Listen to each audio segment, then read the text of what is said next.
Bagaimana sel-sel memori dirangkai? Di gambar ini kita akan pelajari sel memori yang jumlahnya banyak, itu bagaimana dirangkai, di mana kita tahu satu sel itu hanya bisa nyimpan data 1 bit. Tadi teman kalian ada yang menggunakan RAM 16 GB. 16 GB, kalau 1 giga itu katakanlah 1 miliar, berarti 16 miliar byte. Kalau 1 byte itu 1 bit, berarti 16 miliar kali 8. Itu jumlah sel memori, sangat banyak. Bagaimana sel memori yang banyak itu dirangkai? Nah, di gambar ini kita coba lihat dari sederhana dulu ya. Jadi satu lingkaran atau satu titik hitam ini merepresentasikan satu sel memori. Jadi kalau di gambar ini kita lihat pendatarannya ada 4, vertikalnya ada 4, jadi 4 kali 4, 16. Ini ada 16 sel memori. Nah, garis yang melingkar-lingkar ini adalah jalur data. Jalur untuk membaca data atau menulis data. Ini jalur yang dilewati data. Setiap sel memori ini, jalur datanya disambungkan jadi satu nih. Sense line namanya ya, jalur data. Kemudian di setiap sel memori ini terhubung semacam koordinat ya. Yang mendatar ini namanya slack line X, yang vertikal ini namanya slack line Y. Jadi ada 2 jalur X dan Y, di mana itu akan berfungsi semacam koordinat. Jadi setiap sel memori ini ada semacam koordinatnya. Nah, sel memori ini berasal dari mana? Kita lihat gambar yang sebelah kiri, ini gambar memori atau RAM, di mana setiap satu baris ini adalah satu lokasi penyimpan data. Kalau di bahasan kemarin, pertemuan sebelumnya, ada N-line, Big Endian dan Little Endian. Di situ digambarkan satu alamat, satu kotak ya. Satu kotak bisa menyimpan 2 angka heksa. 2 angka heksa, maka di situ setara dengan 8 bit. Nah, di gambar ini digambarkan lebih detail, di mana satu kotak ini setara dengan 1 bit. Sehingga kalau tadi satu alamat bisa nyimpan 2 angka heksa atau maka di sini harusnya ada 8 kotak. Oke, kita break dulu sebentar ya.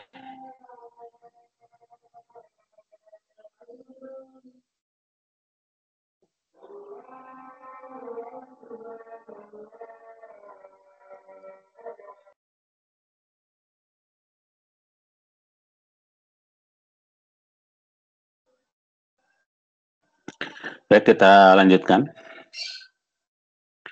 Gambar yang kiri ini gambaran sebuah memori, kemudian satu baris ini satu alamat.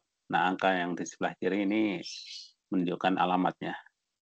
000, 001, 002, cuma ini penomorannya dalam desimal ya. Kalau biasanya ya dalam angka heksa atau biner. Nah, kalau satu alamat menyimpan data 8 bit, maka ini akan ada 8 kotak. Jadi satu kotak ini 1 bit. Ini posisinya, ini bit paling kanan ini bit ke 0, ini ke 1, kedua, dan seterusnya. Nah, gambar yang kanan, yang seperti jaring ini, di mana satu titik hitam ini merepresentasikan sebuah sel memori, ini diperoleh dari semua sel memori dari memori yang ada di kiri ini, ya, yang berasal dari seluruh alamat pada posisi yang ke 0. Jadi posisi ke 0, alamat 0 diambil, posisi ke 0, alamat 1 diambil, alamat 2 diambil, dan seterusnya. Kemudian digabungkan jadi satu, dirangkai seperti ini. Ini yang disebut dengan memory plane. Jadi yang kanan ini adalah gambar memory plane yang terdiri dari susunan seluruh sel memori dari seluruh alamat pada posisi bit yang sama. Ini misalnya posisi bit ke 0, dirangkai seperti ini. Nah, biasanya cara merangkainya antara X dan Y itu adalah simetris, membentuk bujur sangkar. Memori yang umum yang biasanya seperti itu. X dan Y-nya sama. Contohnya ini 4 dan 4 ya. Nah, untuk posisi ke-1 bagaimana? Posisi bit ke-1 ini juga akan dirangkai membentuk seperti ini.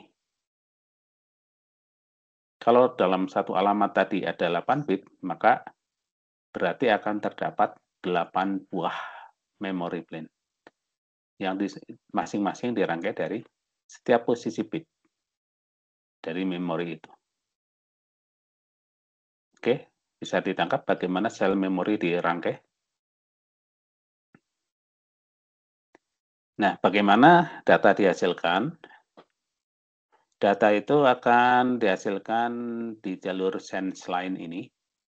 Kita tahu di dalam satu memory plane ini, di contoh ini ada 16 ya, 16 sel. 16 sel ini dalam satu saat itu hanya akan ada satu sel yang aktif sehingga hanya akan ada satu yang menghasilkan data. Jadi walaupun jalur datanya disambungkan jadi satu, ini nggak masalah karena hanya akan ada satu sel yang menghasilkan data dalam satu saat. Sel mana yang akan menghasilkan data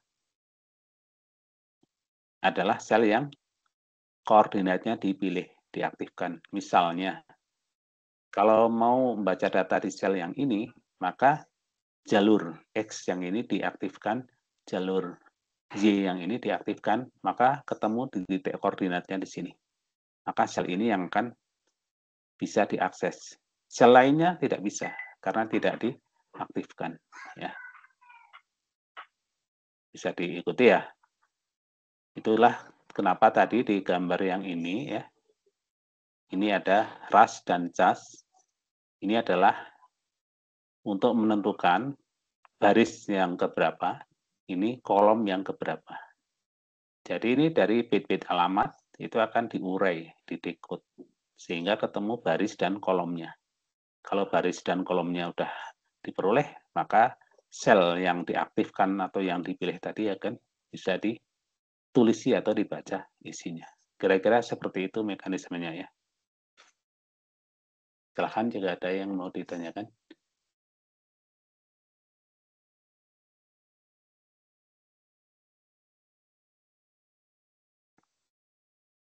Kalau nggak ada, ini sekedar contoh sederhana. Namun angka yang ada di sini ini adalah angka sembarang ya, tidak memperhatikan ke ukuran memori yang sebenarnya.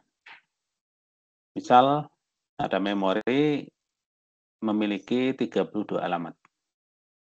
Kemudian setiap alamat terdiri dari 16 bit. Nah, ini juga tidak umum ya. Biasanya satu alamat 8 bit yang umum. Nah, di contoh ini disebutkan 16. Kemudian ditanyakan berapa jumlah jalur untuk setiap slackline. Di sini maksudnya slackline X dan Y ya. Pada memory plane ke 0. Nah, harus paham dengan maksud dari pertanyaan ini. Berapa jumlah jalur? Nah, jumlah jalur itu maksudnya gini. Ini, kalau yang mendatar, yang X-nya, ini satu jalur, satu jalur, satu. Jadi ada 4. Itu yang dimaksud jalur seperti itu. Vertikalnya juga ada 4. Ya. Nah, yang di sini tanyakan yang mendatarnya berapa, yang vertikalnya berapa. Berapa jalur atau berapa garis. Nah, kita tahu bahwa banyaknya jalur mendatar kali banyaknya jalur vertikal itu sama dengan jumlah alamat. Sehingga kalau alamatnya ada 32, ya berapa kali berapa sama dengan 32. Nah, 32 ini nggak bisa, X dan Y-nya ukurannya sama. Yang paling mendekati adalah barisnya 4, kolomnya 8, atau barisnya 8, kolomnya 4. Ya, ini yang paling mendekati. Tapi ini nggak bisa dibuat sama, seperti yang contoh sebelumnya 4 kali 4 ya, karena angkanya 32. Oke. Yang kedua, berapa jumlah memory plane? Nah, kita tahu bahwa satu memory plane itu identik dengan posisi bit yang sama ya. Kalau di contoh ini, satu alamat itu 16 bit, maka jumlah memory plane-nya berarti ada 16 juga ya. Kemudian kapasitas. Kapasitas itu daya tampung memori. Kalau jumlah alamatnya 32, satu alamatnya 16 bit, ya tinggal dikalikan saja 16 kali 32. Sama dengan 512 bit atau 64 byte. Ini ya kapasitas. Oke, ini contoh sederhana. Apakah bisa dipahami atau ada yang mau ditanyakan?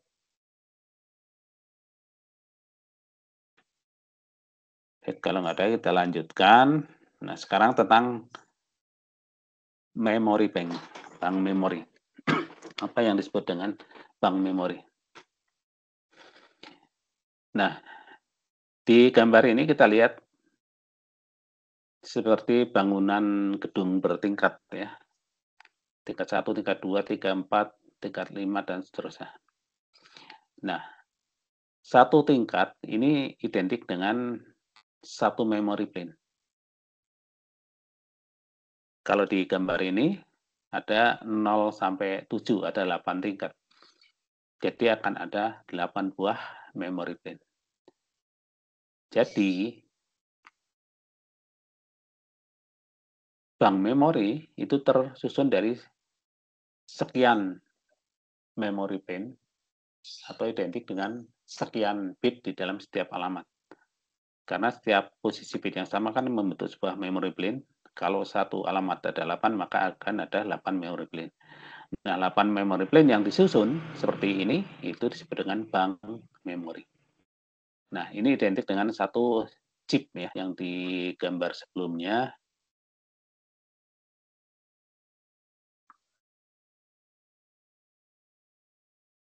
Nah, ini ya, seperti ini. Ini satu bank memori, ini satu kotak ini ya. Oke.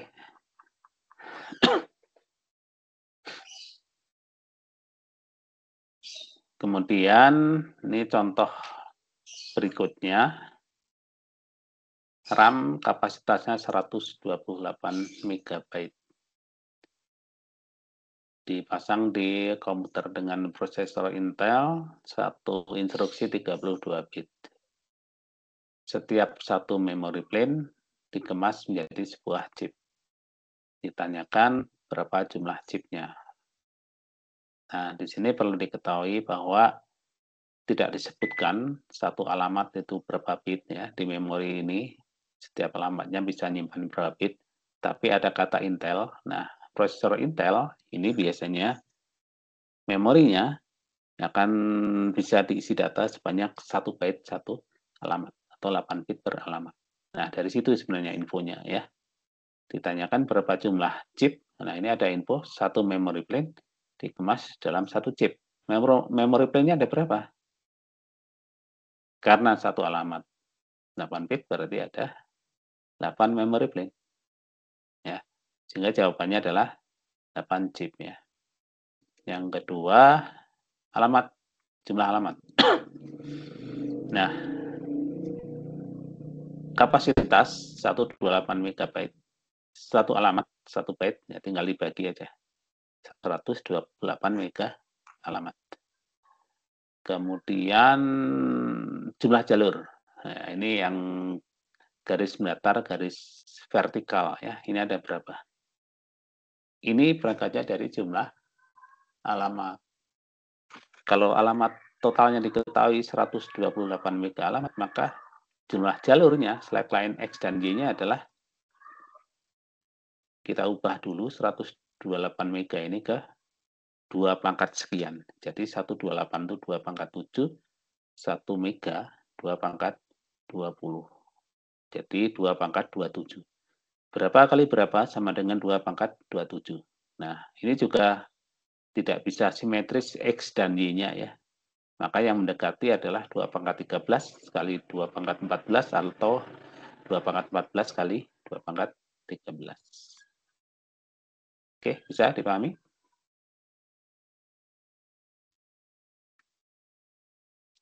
Berikutnya, bagaimana proses baca data di memori. Di beberapa slide di depan tadi ya, di belakang tadi kita sudah lihat ada MAR, ya, ada MBR. Nah, sekarang ketemu lagi di sini. Jadi tahapannya adalah bit-bit alamat, misalnya ada program butuh data, maka program itu akan mengirimkan bit-bit lokasi dari memori yang mau dibaca. Nah, bit-bit alamat itu akan disimpan di MAR ini, Memory Address Register. Setelah masuk, kemudian diterjemahkan, ya, di decode. Nah, output dari decode ini adalah menemukan lokasi data yang mau dibaca. X-nya berapa, Y-nya berapa. Kalau sudah, kemudian dibaca. Oke, misalnya lokasinya ini.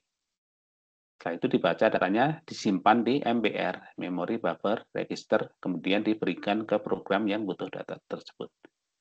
Secara umum, mekanismenya adalah seperti ini.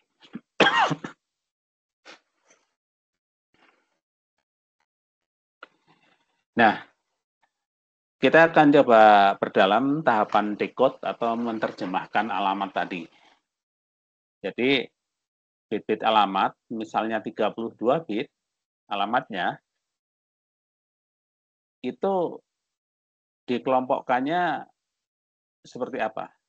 Seperti kita tahu di sini ya. Di sini kan, atau sebelumnya lagi ya, gambar yang ini. Nah, di sini, kita kan tahu diperlukan untuk memilih satu di antara yang garis mendatar ini, dan satu di antara garis yang vertikal.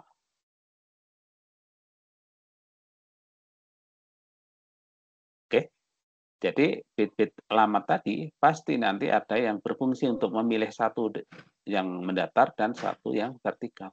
Nah, posisinya yang mana? Kemudian tadi kita tahu juga ada istilah bank memori ya. Ini bank memori. Bank memori itu yang seperti apa? Oke. Nah, kalau dari gambar ini kan bit alamat masuk di sini, kemudian di decode. Nah, decode ini yang akan memisah-misah bit alamat tersebut, sehingga akan diperoleh, oh bit ini sekian sampai sekian untuk memilih nomor banknya. Misalnya di desain memori itu lebih dari satu bank ya. Kemudian sekian untuk memilih garis vertikal, sekian untuk memilih garis horizontal. Jadi akan dibagi-bagi. Nah, di bahasan selanjutnya kita coba mengetahui seperti apa pembagian atau distribusi bit-bit alamat tersebut. Ini sebagai contoh, ada memori mempunyai 128 alamat. Setiap alamat terdiri dari 8 bit. Ya, setiap alamat bisa menyimpan data 8 bit. Kemudian desain memori ini terdiri dari 8 bank memori. Oke, jadi desainnya ini ada 8 bank ya, tidak hanya satu bank. Nah, dari info di atas, ini kita bisa urai, sehingga kita bisa dapatkan setiap bank memori berarti memiliki 16 alamat, karena totalnya kan 128 alamat. Banknya ada 8, maka setiap bank bisa memiliki 16 alamat. Nah, jumlah alamat inilah yang akan menentukan jumlah jalur slackline X dan Y-nya tadi, berapa jalur.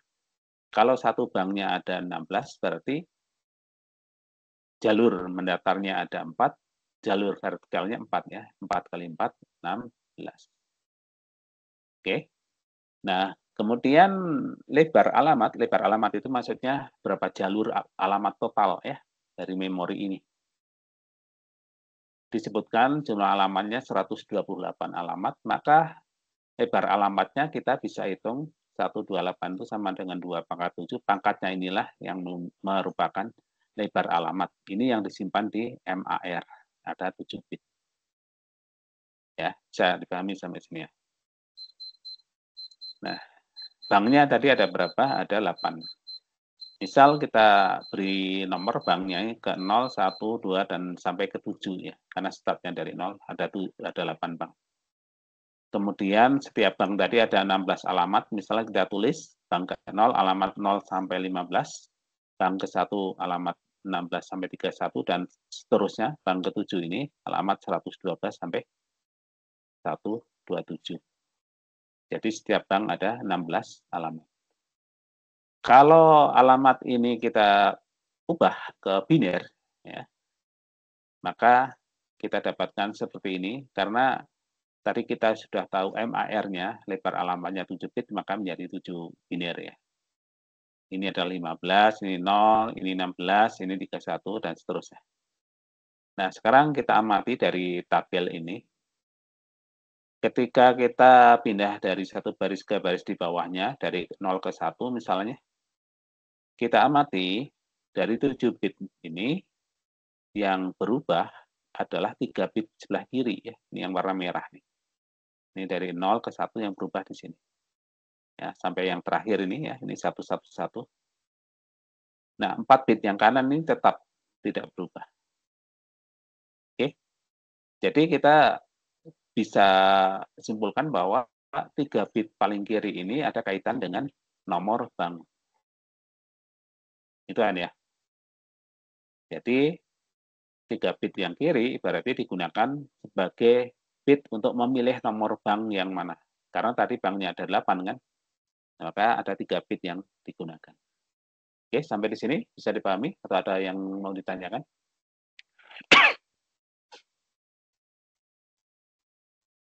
Lanjut. Jadi kita udah tahu 3 bit paling kiri untuk bank ya. Nah, berarti kita perlu menentukan bit yang untuk memilih garis mendatar dan bit untuk memilih garis vertikal. Oke.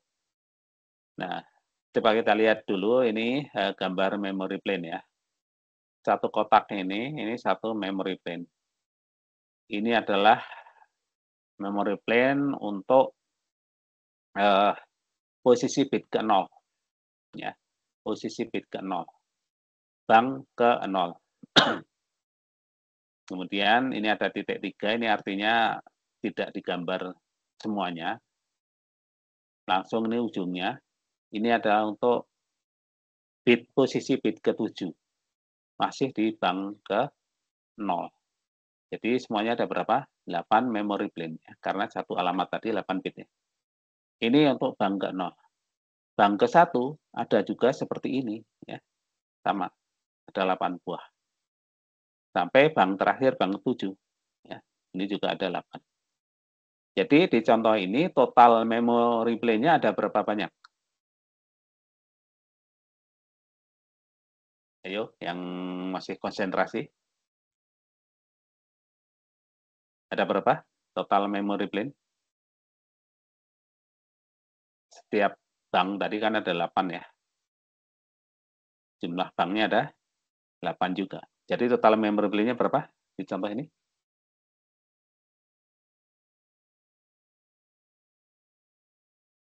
Ayo, siapa yang masih konsentrasi?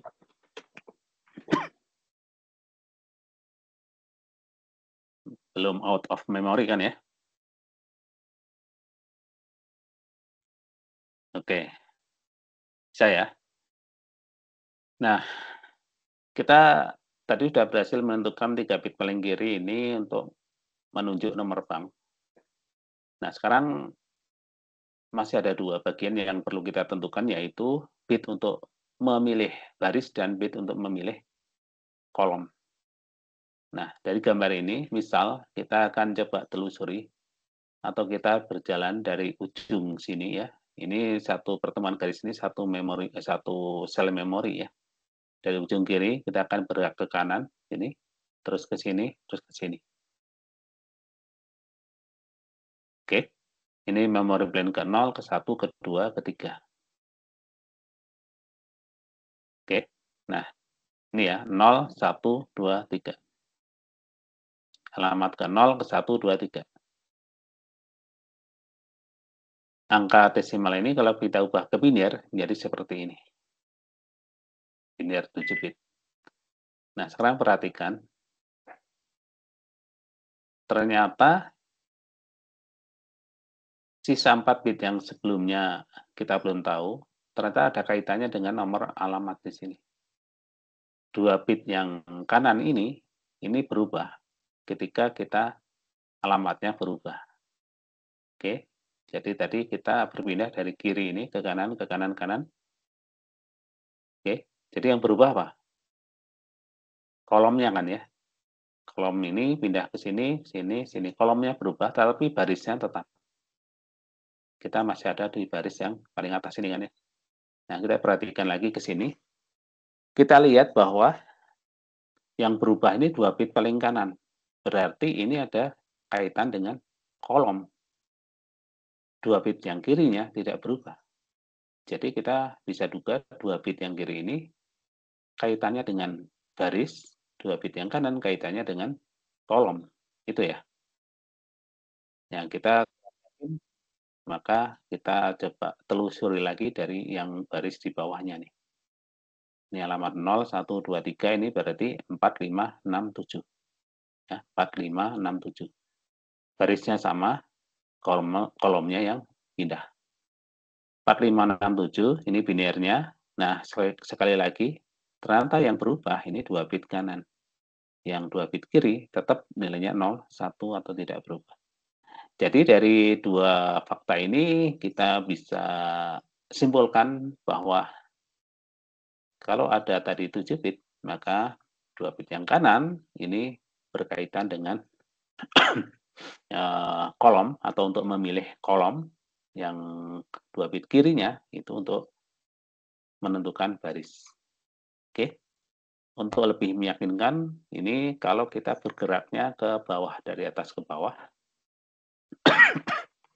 Jadi ini 0, 4, 8, 12 ya, dari sini ke sini. Oke, alamatnya 0, 4, 8, 12. Ini kita ubah ke biner. Nah, sekarang kita lihat yang berubah itu 2 bit yang di tengah ini ya. Yang 2 bit kanan ini tetap.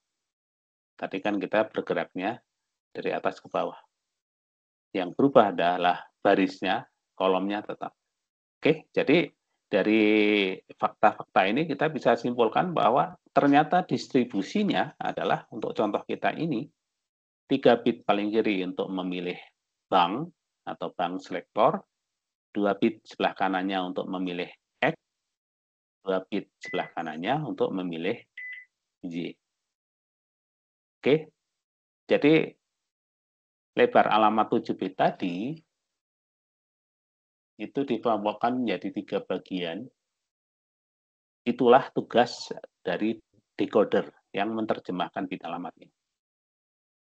Nah, contoh kasus ini sekedar untuk membuktikan nanti kalau ada soal ya, bahwa urutannya hasil dari pendekodan itu adalah bit untuk bank, bit untuk slackline X, dan bit untuk slackline Y. Bank X, Y. Urutannya gitu. Apakah selalu 3 bit, 2 bit, 2 bit? Tidak, ya, tergantung data di soal. Hasil ini berlaku untuk kondisi yang seperti ini. 128 alamat, 1 alamat 8 bit, dan ada 8 bank. Maka hasilnya seperti ini. Oke. Kalau ini diubah salah satu aja, misalnya yang 128 ini diubah menjadi 256, ini bisa berubah semua. Ya. Nanti kalian bisa otak-atik, simulasikan. Kalau ini diganti 256, jadinya gimana, ya. Berubah semua itu nanti. Atau banknya jadi 4, beda lagi.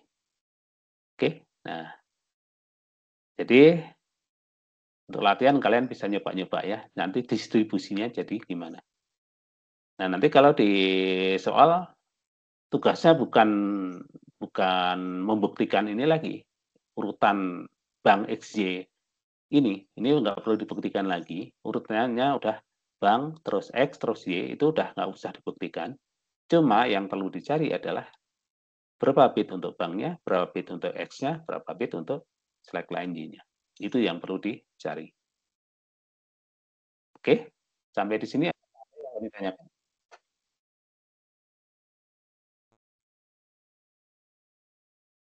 Ya ada? Baik, di pertemuan ini sudah cukup banyak yang kita pelajari ya. Secara umum